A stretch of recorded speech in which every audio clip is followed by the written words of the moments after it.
الحمد للہ رب العالمین والصلاة والسلام علی خاتم النبیین اما بعد فاعوذ باللہ من الشیطان الرجیم بسم اللہ الرحمن الرحیم الصلاة والسلام علیک یا رسول اللہ وعلی آلک واصحابک یا حبیب اللہ الصلاة والسلام علیک یا نبی اللہ وعلی آلک واصحابک یا نور اللہ۔ مدنی چینل کے ناظرین، آپ دیکھ رہے ہیں پروگرام قرآن پاک ترجمہ و تفسیر کے ساتھ۔ الحمدللہ سورہ ہود 12واں پارہ آیت نمبر 28 تک ہمارا درس پہنچ چکا ہے۔ صراط الجنان تفسیر قرآن سے اللہ پاک قرآن شریف کا حق ادا کرنے کی توفیق عطا فرمائے اور ہمیں قرآن سے سچی محبت عطا فرمائے۔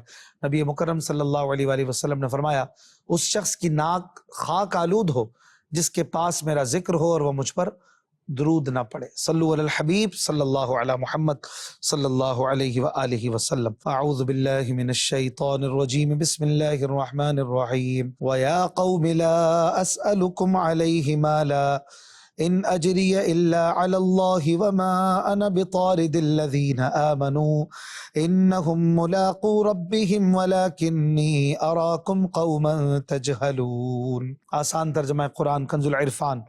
اور اے قوم، میں تم سے اس پر کوئی مال نہیں مانگتا، میرا اجر تو اللہ ہی پر ہے، اور میں مسلمانوں کو دور نہیں کروں گا، بے شک یہ اپنے رب سے ملنے والے ہیں، لیکن میں تم لوگوں کو بالکل جاہل قوم سمجھتا ہوں۔ امام فخر الدین رازی رحمۃ اللہ علیہ اس آیت کی تفسیر میں فرماتے ہیں، گویا کہ حضرت نوح علیہ السلام نے اپنی قوم سے یہ فرمایا کہ تم میرے ظاہری حالات کی طرف دیکھتے ہو کہ میرے پاس بہت زیادہ مال و دولت نہیں ہے، اور تم اس وجہ سے یہ گمان کرتے ہو کہ میں نے اللہ پاک کا پیغام پہنچانے کا یہ کام اس لیے شروع کیا ہے تاکہ اس پر تم سے کوئی مال و دولت حاصل کر سکوں۔ تمہارا یہ گمان غلط ہے، میں رسالت کی تبلیغ پر تم سے کوئی اجر طلب نہیں کرتا، میرا اجر تو اللہ رب العالمین کے ذمہ کرم پر ہے، لہٰذا تم اس فاسد گمان کی وجہ سے اپنے آپ کو اخروی سعادتوں کے حصول سے محروم نہ کرو۔ پھر فرمایا، وما انا بطارد الذین آمنوا، اور میں مسلمانوں کو دور نہیں کروں گا۔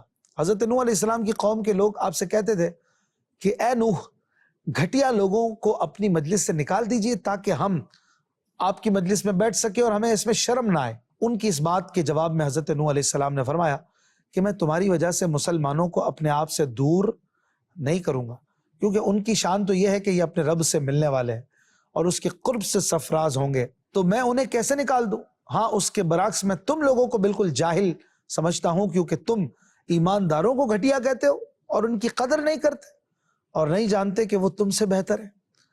اس سے پیر صاحبان، عالم صاحبان، خطیب صاحبان، انہیں بھی درس حاصل کرنا چاہیے کہ مالداروں کو اپنے قرب میں جگہ دینا، صرف ان کی فرمائش پر فوراً ان کے گھر حاضر ہو جانا، جبکہ غریبوں کو خود سے فاصلے پر رکھنا، ان کی بار بار کی فریادوں کے باوجود بھی ان پر شفقت نہ کرنا، یہ درست نہیں اور نہ ہی ان حضرات کے شایان شان ہے۔ مالداروں کے لیے بھی اس آیت میں عبرت ہے کہ دیندار غریبوں کو حقیر سمجھنا کفار کا طریقہ ہے۔ جیسے غریب علماء اکرام، طلباء دین، مبلغین وغیرہ کو مالدار سیٹھ صاحبان 2 کوڑی کی عزت دینے کو تیار نہیں ہوتے، چندہ بھی دینا ہو تو 10 چکر لگوا کر دیں گے اور ماتھے پر تیوری چڑھا کر دیں گے، اور دینے کے بعد انہیں پھر اپنا نوکر سمجھیں گے۔ یہ سب انداز غلط ہیں، مسلمانوں کا ایسے انداز نہیں ہونے چاہیے۔ اللہ پاک اگلی آیت میں فرماتا ہے، وَيَا قَوْمِ مَن يَنصُرُنِي مِنَ اللَّهِ إِن طَرَدتُّهُمْ أَفَلَا تَذَكَّرُونَ۔ آسان ترجمہ قرآن کنز العرفان۔ اور اے میری قوم، اگر میں انہیں دور کر دوں تو مجھے اللہ سے کون بچائے گا؟ تو کیا تم نصیحت حاصل نہیں کرتے؟ ناظرین کرام، اس آیت کا مطلب یہ ہے کہ عقل اور شریعت اس بات پر متفق ہیں کہ نیک اور متقی مسلمان کی تعظیم کرنا، جبکہ فاسق و فاجر اور کافر کی توہین کرنا یہ ضروری ہے، اور اس کے برخلاف کرنا یعنی فاسق، فاجر اور کافر کو تعظیم کے طور پر قربت سے نوازنا، اور نیک متقی پرہیزگار مسلمانوں کو ان کی توہین کے طور پر اپنے آپ سے دور کر دینا اللہ پاک کے حکم کی خلاف ورزی ہے۔ حضرت نوح علیہ السلام سے جب ان کی قوم کے لوگوں نے غریب مسلمانوں کو اپنے آپ سے دور کرنے کا مطالبہ کیا تو انہیں حضرت نوح علیہ السلام نے یہ جواب دیا، جس کا مفہوم یہ ہے کہ بالفرض اگر میں شریعت کے حکم کے برخلاف کافر اور فاجر کی تعظیم کر کے اسے اپنی بارگاہ میں قرب سے نوازوں اور متقی مومن کی توہین کر کے اسے دور کر دوں، اپنی مجلس سے نکال دوں، تو یہ اللہ پاک کے حکم کی کھلی خلاف ورزی ہوگی، اور اس کی وجہ سے میں اللہ پاک کے عذاب کا حقدار ٹھہروں گا۔ مجھے بتاؤ پھر اس وقت مجھے اللہ پاک کے عذاب سے کون بچائے گا؟ تو کیا تم اس بات سے نصیحت حاصل نہیں کرتے کہ میرا ایسا کرنا ٹھیک نہیں۔ اگلی آیت میں اللہ پاک فرماتا ہے وَلَا أَقُولُ لَكُمْ عِنْدِي خَزَائِنُ اللَّهِ وَلَا أَعْلَمُ الْغَيْبَ وَلَا أَقُولُ إِنِّي مَلَكٌ وَلَا أَقُولُ لِلَّذِينَ تَزْدَرِي أَعْيُنُكُمْ لَن يُؤْتِيَهُمُ اللَّهُ خَيْرًا اللَّهُ أَعْلَمُ بِمَا فِي أَنفُسِهِمْ إِنِّي إِذًا لَّمِنَ الظَّالِمِينَ۔ آسان ترجمہ قرآن کنز العرفان۔ اور میں تم سے نہیں کہتا کہ میرے پاس اللہ کے خزانے ہیں، اور نہ یہ کہ میں خود ہی غیب جان لیتا ہوں، اور نہ یہ کہتا ہوں کہ میں فرشتہ ہوں، اور میں ان غریب مسلمانوں کے بارے میں جنہیں تمہاری نگاہیں حقیر سمجھتی ہیں یہ نہیں کہتا کہ اللہ ہرگز انہیں کوئی بھلائی نہیں دے گا۔ اللہ خوب جانتا ہے جو ان کے دلوں میں ہے۔ اگر میں ایسی بات کہوں تو ضرور میں ظالموں میں سے ہوں گا۔ ناظرین، اس سے پہلی آیات میں حضرت نوح علیہ السلام کی قوم نے آپ کی نبوت میں 3 شبے وارد کیے تھے۔ ایک شبہ یہ تھا کہ ما نرا لکم علینا من فضل، ہم تم میں اپنے اوپر کوئی بڑائی نہیں پاتے، یعنی تم مال و دولت وغیرہ میں ہم سے زیادہ نہیں ہو۔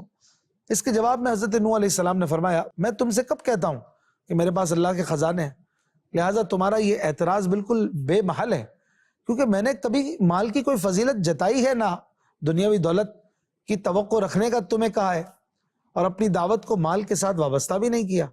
پھر تم یہ کہنے کے کیسے مستحق ہو کہ ہم تم میں کوئی مالی فضیلت نہیں پاتے؟ تمہارا یہ اعتراض بیہودہ اعتراض ہے۔ پھر انہوں نے یہ شبہ کیا تھا کہ ما نراک اتبعک الا الذین هم اراذلنا بادی الرأی، یعنی ہم نہیں دیکھتے کہ تمہاری کسی نے پیروی کی ہو مگر یہ چھوٹے چھوٹے کام کرنے والے کمینے لوگ۔ مطلب یہ تھا کہ وہ بھی صرف ظاہر میں مومن ہیں، باطن میں نہیں۔ اس کے جواب میں حضرت نوح علیہ السلام نے فرمایا کہ میں نہیں کہتا کہ میں غیب جانتا ہوں اور میرے احکام غیب پر مبنی ہیں تاکہ تمہیں یہ اعتراض کرنے کا موقع ملتا۔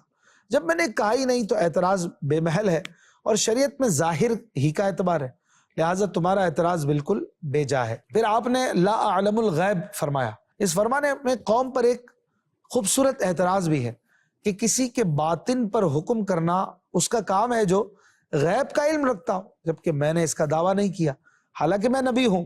تو تم کس طرح کہہ سکتے ہو کہ یہ ایمان والے دل سے ایمان نہیں لائے؟ پھر تیسرا اعتراض انہوں نے یہ کیا تھا کہ ما نراکا الا بشرا مثلنا، ہم تمہیں تو اپنے جیسا آدمی دیکھتے ہیں۔ اس کے جواب میں فرمایا کہ میں تم سے یہ نہیں کہتا کہ میں فرشتہ ہوں، یعنی میں نے اپنی دعوت کو اپنے فرشتہ ہونے پر موقوف نہیں کیا تھا کہ تمہیں یہ اعتراض کرنے کا موقع ملتا، کہ دعویٰ تو فرشتہ ہونے کا کیا تھا لیکن نکلے انسان، لہٰذا تمہارا یہ اعتراض بھی باطل ہے، اور یہ بالدلائل آپ نے اس کے جوابات عطا فرمائے۔ کفار نے چونکہ غریب مسلمانوں کو حقیر سمجھا تھا، اس پر حضرت نوح علیہ السلام نے اپنی قوم سے یہ بھی فرمایا کہ میں ان غریب مسلمانوں کے بارے میں جنہیں تمہاری نگاہیں حقیر سمجھتی ہیں یہ حکم نہیں لگاتا کہ اللہ پاک ہرگز انہیں دنیا اور آخرت میں کوئی بھلائی نہیں دے گا۔ نیکی یا بدی، اخلاص یا نفاق، جو کچھ ان کے دلوں میں ہے اسے اللہ تعالیٰ خوب جانتا ہے۔ اگر میں ان کے ظاہری ایمان کو جھٹلا کر ان کے باطن پر الزام لگاؤں اور انہیں نکال دوں تو ضرور میں ظالموں میں سے ہوں گا، اور الحمدللہ میں ظالموں میں سے ہرگز نہیں، تو ایسا کبھی نہیں کروں گا۔ اس سے پتہ چلا کہ مسلمان کو کسی دلیل کے بغیر منافق یا کافر کہنے والا ظالم ہے کہ شریعت کا حکم ظاہر پر ہوتا ہے۔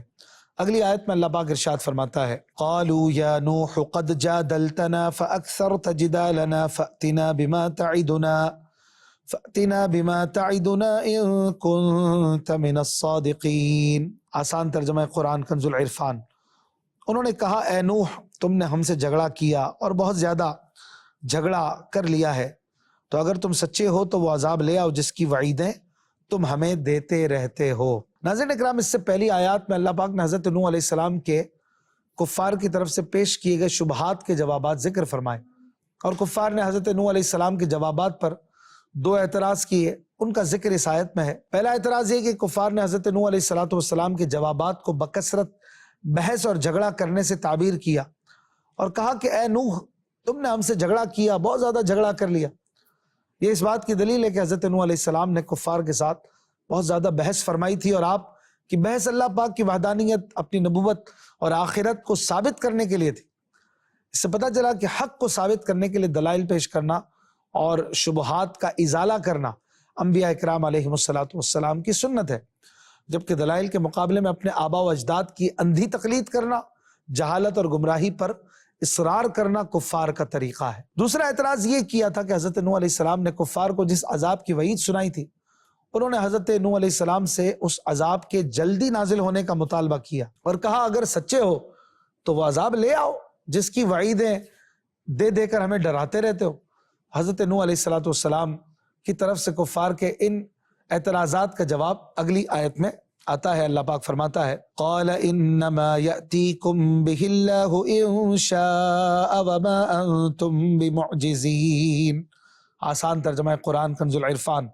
نوح نے فرمایا وہ عذاب تمہارے اوپر اللہ ہی لائے گا اگر وہ چاہے گا، اور تم اللہ کو عاجز نہیں کر سکو گے۔ تو ناظرین، کفار کے اعتراضات کے جواب میں حضرت نوح علیہ السلام نے فرمایا تم پر عذاب نازل کرنے کا اختیار اللہ پاک کے پاس ہے، وہ جب چاہے گا عذاب نازل فرما دے گا، اور جب اس نے عذاب نازل کرنے کا ارادہ فرما لیا تو تم اس کے عذاب کو روک نہیں سکو گے اور نہ اس سے بچ سکو گے۔ اس سے پتہ چلا کہ کفر یا بد عملی پر عذاب آنا ضروری نہیں، بلکہ یہ اللہ پاک کے ارادے پر موقوف ہے۔ اگلی آیت میں اللہ پاک فرماتا ہے وَلَا يَنفَعُكُمْ نُصْحِي إِنْ أَرَدْتُ أَنْ أَنصَحَ لَكُمْ إِنْ كَانَ اللَّهُ يُرِيدُ أَنْ يُغْوِيَكُمْ هُوَ رَبُّكُمْ وَإِلَيْهِ تُرْجَعُونَ۔ آسان ترجمہ قرآن کنز العرفان۔ اور اگر میں تمہاری خیر خواہی کرنا چاہوں تو تب بھی میری نصیحت تمہیں نفع نہیں دے گی۔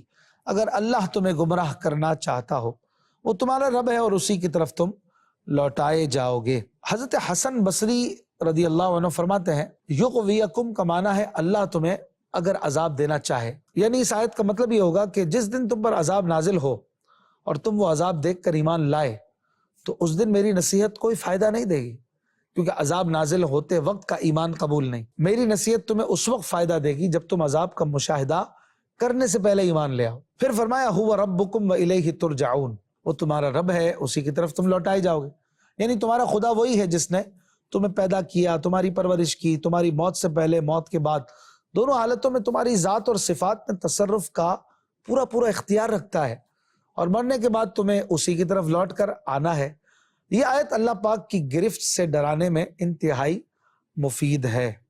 اگلی آیت میں اللہ پاک فرماتا ہے ام یقولون افتراہ قل ان افتریتہ فعلی اجرامی وانا بریء مما تجرمون۔ آسان ترجمہ قرآن کنز العرفان۔ کیا یہ کہتے ہیں کہ یہ اس نے خود ہی بنا لیا ہے؟ تم فرماؤ اگر میں نے بنا بھی لیا ہو تو میرا جرم صرف مجھ پر ہے اور میں تمہارے جرم سے بیزار ہوں۔ ناظرین اکرام، اس آیت کی ایک تفسیر یہ ہے کہ حضرت نوح علیہ السلام کی قوم کے لوگ یہ کہتے ہیں کہ جو بات حضرت نوح علیہ السلام اللہ پاک کی طرف منسوب کرتے ہیں وہ انہوں نے اپنے پاس سے ہی بنا لی ہے۔ تو اے نوح علیہ السلام، تم ان سے فرما دو کہ بالفرض اگر میں نے اپنے پاس سے بنا لی ہے تو مجھے میرے گناہ کی سزا ملے گی، لیکن حقیقت یہ کہ تم میرے اوپر جو تہمت لگاتے ہو میں تمہارے اس جرم سے بیزار ہوں۔ اس تفسیر کے مطابق اس آیت کا تعلق حضرت نوح علیہ السلام کے واقعے کے ساتھ ہی ہے، اور اس آیت کی ایک اور تفسیر یہ ہے کہ اے حبیب صلی اللہ علیہ وسلم، کیا کفار مکہ یہ کہتے ہیں کہ محمد نے یہ سارا قرآن خود ہی بنا لیا ہے، اور یہ کہہ کر کفار اسے اللہ پاک کا کلام ماننے اور اس کے احکام کو ماننے سے گریز کرتے ہیں اور اس کے رسول پر بہتان باندھتے ہیں اور ان کی طرف جھوٹ کی نسبت کرتے ہیں جن کی سچائی روشن دلائل اور مضبوط حجتوں سے ثابت ہو چکی ہے۔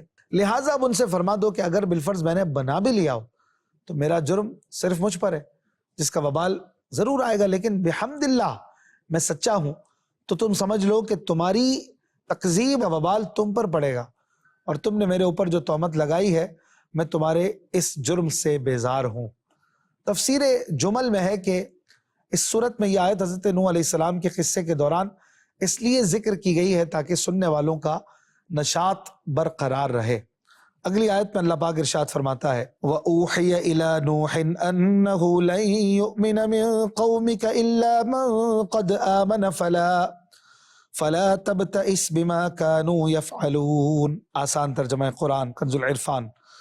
اور نوح کی طرف وحی بھیجی گئی کہ تمہاری قوم میں سے مسلمان ہو جانے والوں کے علاوہ کوئی اور اب مسلمان نہیں ہوگا، تو تم اس پر غم نہ کھاؤ جو یہ کر رہے ہیں۔ ناظرین اکرام، اس آیت میں حضرت نوح علیہ السلام کو یہ خبر دی گئی ہے کہ ان کی قوم کے جو لوگ کفر پر اڑے ہوئے ہیں ان کا ایمان قبول کرنا اب محال ہے، لہٰذا ان کے ایمان قبول کرنے کی توقع نہ رکھیں۔ آیت کا خلاصہ یہ ہے کہ اللہ پاک نے حضرت نوح علیہ السلام کی طرف وحی بھیجی کہ آپ کی قوم کے جن لوگوں سے ایمان قبول کرنے کی توقع تھی وہ ایمان قبول کر چکے، ان کے علاوہ جو لوگ اپنے کفر پر قائم ہیں وہ اب کسی صورت ایمان قبول نہیں کریں گے۔